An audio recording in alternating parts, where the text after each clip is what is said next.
دیس دیس کے ملا جی، ملا نصرالدین کی کہانیاں ہیں یہ۔ عشرت معین سیما صاحبہ نے ان کہانیوں کو ترتیب بھی دیا ہے، ان پہ تحقیق بھی کی ہے اور انہیں کتاب کی شکل بھی دی ہے۔ آج جو کہانی ہم پڑھنے جا رہے ہیں اس کا عنوان ہے ملا نصرالدین کا گدھا۔ ایک دن صبح ملا نصرالدین کا پڑوسی ان کے گھر آیا اور دروازے پر زور زور سے دستک دے کر کہنے لگا، ملا صاحب باہر آئیے ذرا، آپ سے ایک بہت ضروری کام ہے۔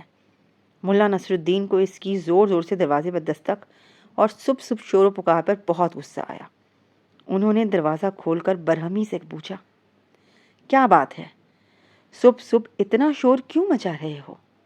اس آدمی نے ملا سے معافی مانگتے ہوئے کہا، ملا صاحب دراصل مجھے آپ کا گدھا ایک دن کے لیے ادھار چاہیے۔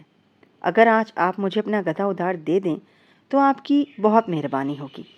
آپ کا گدھا میں کل صبح آپ کو واپس لوٹا دوں گا۔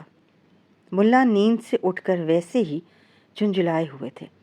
انہوں نے اس آدمی کی درخواست کو رد کرتے ہوئے فوراً کہا، نہیں، میں اپنا گدھا تمہیں آج ادھار نہیں دے سکتا۔ وہ آج میرے ایک دوست کے گھر ہے۔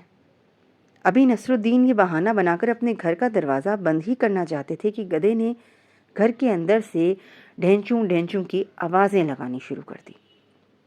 اس آدمی نے چونک کر ملا کے گھر کے اندر جھانکتے ہوئے کہا، مگر ملا صاحب گدھا تو گھر کے اندر ہی ہے، اس کی آواز آ رہی ہے۔